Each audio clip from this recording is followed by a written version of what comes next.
It's tough. You never want to see injuries happen, first and foremost. You hate it when it's to anyone, let alone, the third season-ending injury that we've seen this year. But like I told our team at halftime, look, yes, we've been dealt a crappy hand, but we got to play it. The WNBA finds itself once again in the eye of a storm. But this time, it's not about officiating controversies or rough fouls. It's about something far more concerning. Stephanie White's latest announcement regarding Sophie Cunningham's season-ending injury has sent shockwaves through the basketball world, and the tone of devastation in her voice suggests this situation is the absolute final straw for a league that has systematically failed its players. The news is about to drop, so we're okay to talk about this, but I did tear my MCL. And if you're going to hurt your knee, that is like the best possible case. And so, this year, just as a whole, like, I think the league as a whole, but really us, we've just gone through so much adversity, and then injury-wise has just been like, you can't make this shit up, to be honest. And so during Connecticut's game on Sunday, I was just in the paint trying to be help side, and someone ran into my knee and it just snapped, and knee injuries are weird to me. Like, I don't really like thinking about them, but I felt a pop right away. And so the troubling reality is becoming impossible to ignore. The repeated injuries plaguing the Indiana Fever throughout this season have finally reached a breaking point. And now the team's defensive anchor is sidelined with a torn MCL that ends her season, marking the fourth Indiana Fever player officially ruled out for the remainder of the 2025 campaign. That play dirty in this league. It's absolutely ridiculous. These players are paying a price for Kathy Engelbert's incompetence. Doesn't seem like a fair trade-off, if you ask me. Sophie Cunningham will miss the remainder of the season after suffering an injury during our game at Connecticut on Sunday. In a corresponding move, we have signed guard Shea Petty to a 7-day hardship contract and released Kyra Lambert. Now, folks, Sophie Cunningham is out for the season. My question is, what kind of adjustments should the Indiana Fever make? What kind of adjustments does Stephanie White have at her disposal? What kind of adjustments is Stephanie White capable of to help this team make it to the finish line? If you are enjoying, please subscribe. The situation surrounding Sophie Cunningham's season-ending knee injury has become the proverbial last straw for Indiana Fever fans who have watched their team get decimated by injuries throughout what should have been a championship season. When head coach Stephanie White announced that Cunningham would miss the remainder of the 2025 season after tearing her MCL in Sunday's game against the Connecticut Sun, the collective frustration from the fan base reached a boiling point. Initially, the Indiana Fever didn't even report what the knee injury was. They just said that it would be season-ending. However, Alex Filippo, she reported that Sophie Cunningham did tear her MCL and that she would be out for the rest of the season, but she is expected to make a full recovery before next season. So obviously that is good news. And when you talk about tears in your knee, an MCL is one that has a quicker recovery period for the most part than something like an ACL, or sometimes even meniscus can be longer than an MCL. A patellar tendon obviously is much more severe than all of them. So it was good news relatively, that it was an MCL and not anything more serious, and there wasn't. This is now four Indiana Fever players who are officially done for the season. Sophie Cunningham joins Ari McDonald, who has a broken bone in her right foot, Sydney Colson with a torn left ACL, and the ongoing uncertainty surrounding Caitlin Clark's groin injury that has kept her sidelined for over a month. What an absolute joke this league has become when a team can lose half their rotation to injuries and the WNBA leadership sits in silence, offering nothing but empty platitudes about day-to-day recovery timelines. Told you guys the day of the game that she was done for the year. Now, so everybody that was jumping in my comments like, oh, you're clickbaiting, you don't know. No, I knew it was over. I knew. So now the Indiana Fever have officially come out and let it be known. This right here is by Underdog WNBA. It says Sophie Cunningham diagnosed with torn right MCL per Chloe Peterson. And this is awful news. This is just awful. The injury occurred in brutal fashion during Sunday's overtime victory against Connecticut, when Sun guard Bria Hartley fell into Cunningham's right leg while attempting to drive to the basket. Cunningham immediately grabbed her knee, collapsed to the floor, and was writhing in pain. a scene that has become all too familiar for Fever fans this season. The 29-year-old guard, who had just celebrated her birthday the day before, was helped off the court and never returned to the game. You had Sophie Cunningham, one of the best shooters, if not the best shooter, coming into the second half, shooting the lights out, right? Just absolutely dominating on that perimeter for the Indiana Fever and looking like a player that could actually help the Indiana Fever get far into the playoffs, be that X factor for them when the energy is down, they are getting blown out, or whatever the case may be. They can't even find a bucket. Sophie Cunningham was one of those players to actually get them going. And now all of a sudden, no Sophie Cunningham. I mean, I don't know how many more blows the Indiana Fever can actually take and survive, man. I mean, they done lost everybody. 4 players out for the season. Let that sink in. 4 Indiana Fever players are now officially done for 2025, and Caitlin Clark remains sidelined indefinitely with a groin injury that has kept her out of action since July 15th. This is not just bad luck. This is systematic failure by a league that refuses to address the escalating physicality and poor officiating that has created this injury epidemic. Cunningham's injury is particularly devastating because she had become a crucial piece of the Fever's puzzle, averaging 8.6 points and 3.5 rebounds per game, while shooting a career-high 46.9% from the field and 43.2% from three-point range. She had stepped into a makeshift point guard role following the season-ending injuries to McDonald and Colson on August 7th, and now the Fever have lost their defensive anchor and veteran leadership at the worst possible moment. Good job, Bria. Now Sophie Cunningham's out for the rest of the season. Good job, Kathy Engelbert, for not checking your players, for not making sure your officials get grips on these games, for letting all types of malice behavior to take place on the court. These players feel they have the right to take cheap shots.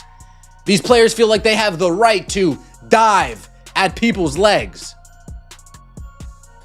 And now Bria Hartley has claimed her latest victim. The cascading effect of these injuries cannot be overstated. With Clark still battling her groin injury and no clear timeline for return, the Fever are essentially operating with a skeleton crew of their intended roster. Sophie Cunningham herself revealed on her podcast that even Clark doesn't know when she'll be back, describing it as literally a day-by-day type of thing, where the focus is simply on trying to get her back in game shape. What makes this situation even more infuriating is the WNBA's complete inaction. The league won't investigate the physicality. They won't examine the officiating.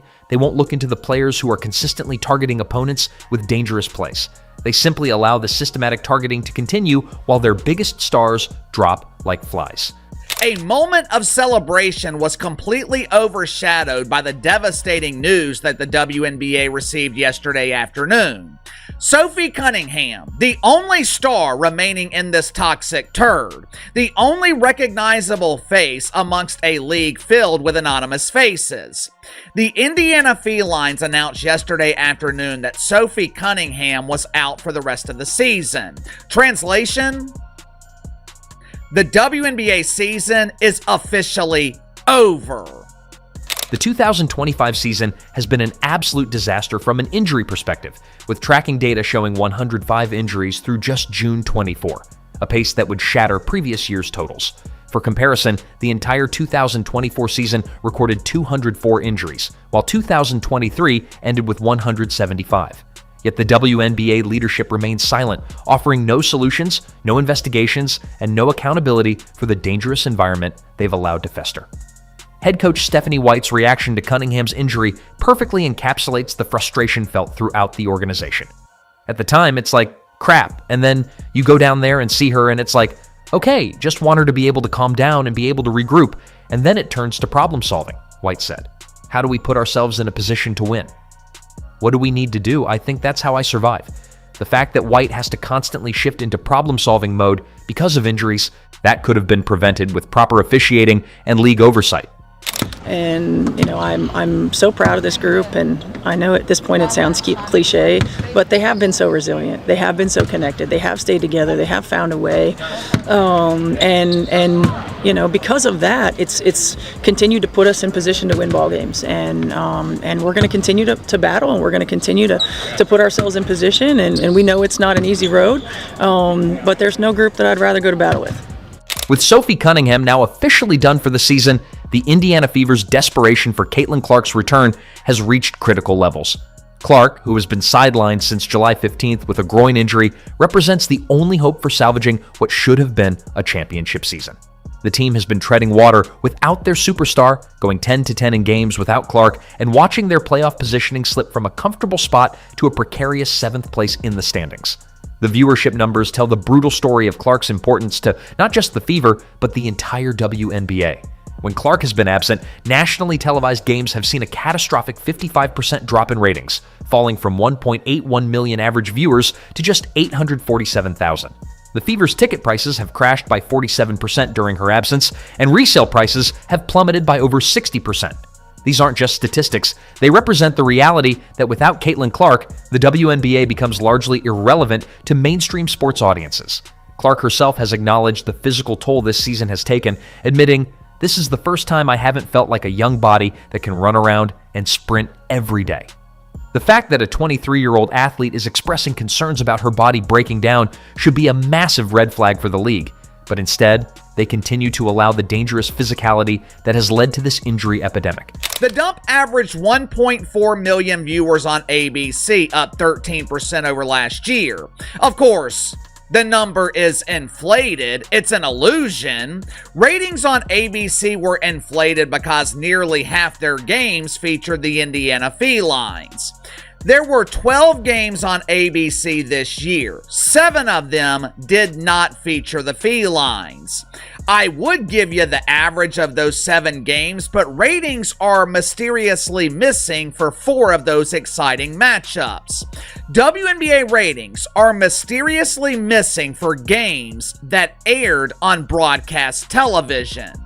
How could the Indiana Fever possibly be expected to win under these circumstances? They're now facing the league's most difficult remaining schedule with a depleted roster that has lost 4 players to season-ending injuries.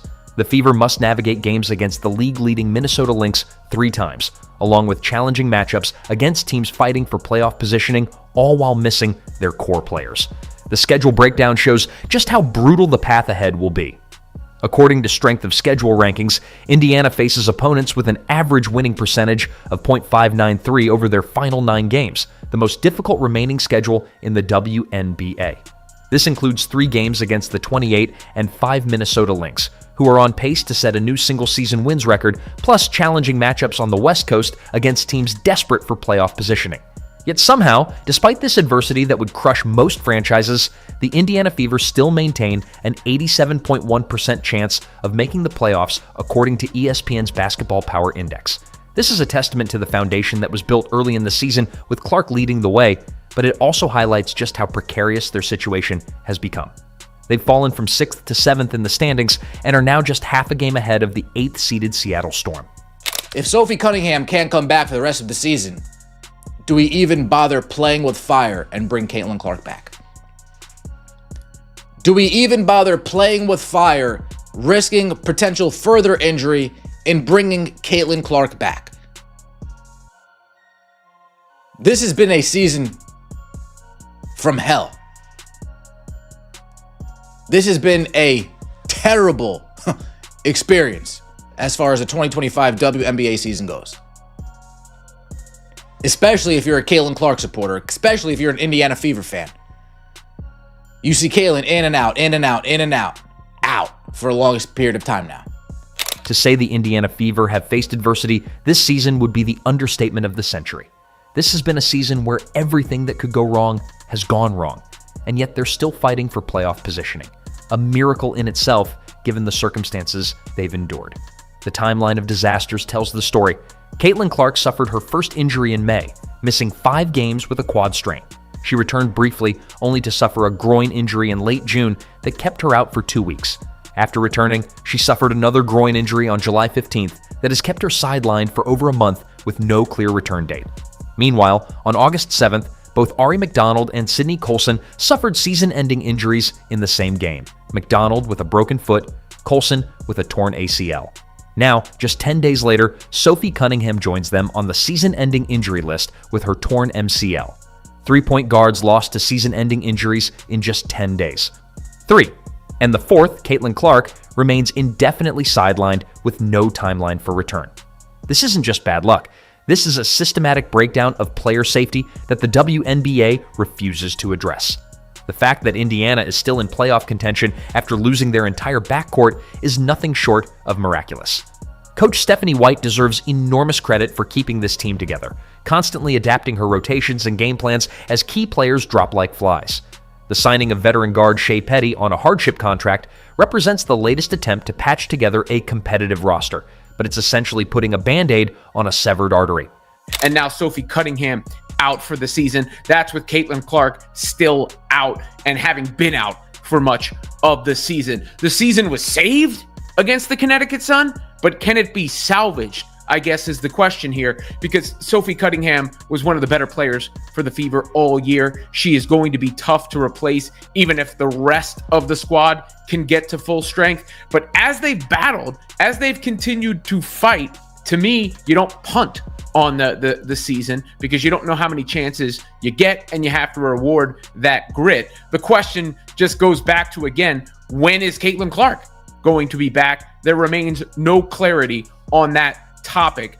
The Sophie Cunningham injury and the broader crisis facing the Indiana Fever exposes the fundamental problems plaguing the WNBA. This is a league that has become so dependent on Caitlin Clark for viewership and revenue that her absence creates a 55% drop in ratings, yet they've failed to protect her from the dangerous physicality that has kept her sidelined for most of the season. The injury crisis extends far beyond just Indiana. 5 of the 8 All-Star starters have dealt with significant injuries this season, including Clark, Aja Wilson, Satu Sabali, Ryan Howard, and Angel Reese. The league's condensed schedule and increased physicality have created a perfect storm of player safety issues that the WNBA leadership continues to ignore. Meanwhile, the financial implications are staggering. ESPN and WNBA League Pass have seen their streaming numbers collapse without Clark, with games routinely falling short of projections. The Fever's home attendance has remained strong, but road attendance for games without Clark has shown significant drops. Merchandise sales, sponsorship visibility, and overall league buzz have all taken massive hits during her extended absence. Man, I mean, they done lost everybody. Everybody. Oh, this sucks. It sucks, man. This hit me in the gut when I saw this. And it's like you don't want to actually bring Caitlin Clark back as soon as possible, right? You don't necessarily want to do that, but they might have to. They might have to, man. Now, with Sophie, I was like, maybe she could sit out for a little bit. Maybe they could still survive what's coming up. I know a lot of people were like, well, they're running into the Lynx, and, this schedule is tough. I get all that, but even in this first game, the Lynx have a back-to-back. So they're going to be playing a back-to-back Lynx in the first game. They could possibly pull that off. Perhaps the most heartbreaking aspect of this injury crisis is watching a legitimate championship window slip away due to circumstances beyond the team's control. The Indiana Fever entered this season with legitimate title aspirations, having built a roster around Caitlin Clark that could compete with anyone in the league. They started strong, winning early games and establishing themselves as a force in the Eastern Conference. But injuries have systematically dismantled those championship dreams. With 4 players now out for the season and Clark's return uncertain, the Fever are facing the reality that their best chance at a title may be disappearing due to factors that proper league oversight could have prevented. The cruel irony is that if Clark returns healthy for the playoffs, the Fever could still make a run. They have the talent, the coaching, and the motivation to compete at the highest level. But every day that passes without her return makes that scenario less likely, and every additional injury makes their path more difficult.